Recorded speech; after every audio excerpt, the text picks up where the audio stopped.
বৰপেটা জিলাৰ পাকা বেতবাৰী গাঁৱৰ দুৰ্গা মন্দিৰ প্ৰাংগণত ভাৰত চৰকাৰৰ তথ্য আৰু সম্প্ৰচাৰ মন্ত্ৰালয়, কেন্দ্ৰীয় সঞ্চাৰ ব্যুৰ, বৰপেটা উদ্যোগত আৰু ভৌকামাৰীৰ স্বপ্না মহিলা সমিতিৰ সহযোগত বিকশিত ভাৰত স্বচ্ছতাই সেৱা এক পেৰ মাকে নাম নিচামুক্ত ভাৰত অভিযান মিছন লাইফ আত্মনিৰ্ভৰ ভাৰত সন্দৰ্ভত এখন বিশেষ সজাগতা অনুষ্ঠান শনিবাৰে অনুষ্ঠিত হয়। অৱসৰী শিক্ষক সনাতন মণ্ডলৰ পৌৰোহিত্যত অনুষ্ঠিত সজাগতা সভাৰ উদ্দেশ্য ব্যাখ্যা কৰে বৰপেটা জিলা ক্ষেত্ৰ প্ৰচাৰৰ ভাৰপ্ৰাপ্ত বিষয়া জে কলিতাই।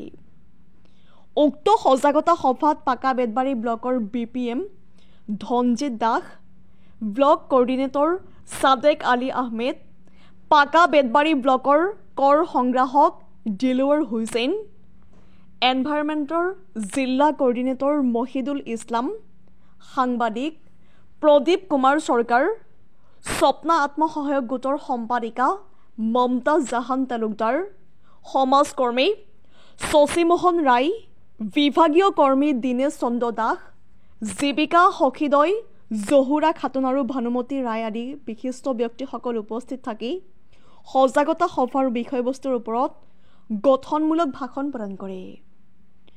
উল্লেখ্য যে সজাগতা সভাৰ উদ্দেশ্যৰ ওপৰত গীত মুকলি কুইজ বাতৰনাট অনুষ্ঠিত হয়। বৰপেটাৰ পৰা প্ৰদীপ কুমাৰ চৰকাৰৰ ৰিপৰ্ট JNKD নিউজ।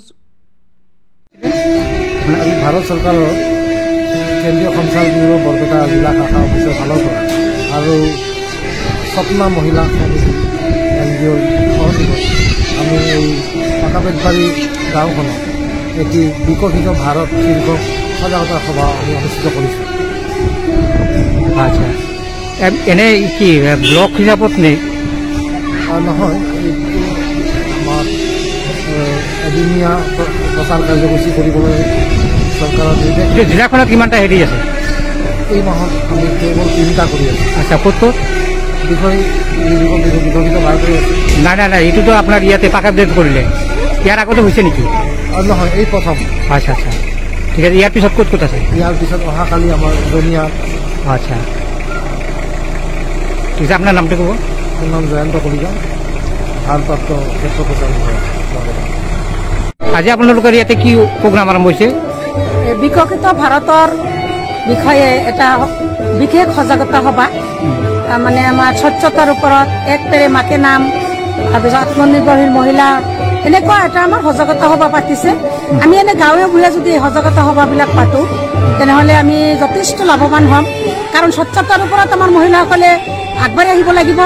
এক পেৰে মাকে নাম, সেইটো আমি ক'লোঁ যে প্ৰত্যেকজন বাচ্চাৰ যেনেকুৱা বাৰ্থডে কেক কাটে, কেক বাদ দি যদি আমি একটাকে গছ পুলি ৰুওঁ তেনেহ'লে কিন্তু আমাৰ বহুত লাভ হ'ব। এনেকুৱা বিশেষ বহুত আলোচনা আমাৰ হ'ল সজাগতা সভা, আৰু আমি ভাবোঁ এনেকুৱা গাঁৱে ভূঞে যদি এইবিলাক সজাগতা সভা পতা হয় আমাৰ মহিলাসকল বহুত শিকিব পাৰিব, আৰু আমাৰ সমাজৰ প্ৰত্যেকটো কাম আমাৰ মহিলাসকলৰ হাতত, যেনেকৈ বাল্য বিবাহ, বহু বিবাহ, এইবিলাক, তাৰপিছত ড্ৰাগছ, মদ, নিচাযুক্ত ভাৰত আমি কৰিবলৈ হ'লে আমি মহিলাসকল আগবাঢ়ি আহিব লাগিব।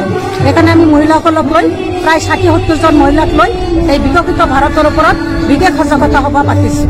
এইটো আপোনালোকৰ গোটৰ থ্ৰুৱেদি হৈছে নে চৰকাৰৰ ফালৰ পৰা হৈছে? নাই, চৰকাৰৰ ফালৰ পৰা আৰু NGOৰ ফালৰ পৰা, NGOৰ সহযোগত চৰকাৰে আমাক এইটো বিশেষ সজাগতা সভা পাতিছে।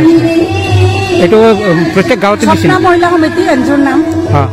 প্ৰত্যেক গাঁৱতে ব্লকত এটা কৰি। আচ্ছা, ঠিক আছে। এইটো আপোনাৰ নামটো ক'ব? মোৰ নাম মমতাজ জাহান তালুকদাৰ, মই স্বপ্না মহিলা সমিতিৰ ছেক্ৰেটাৰী।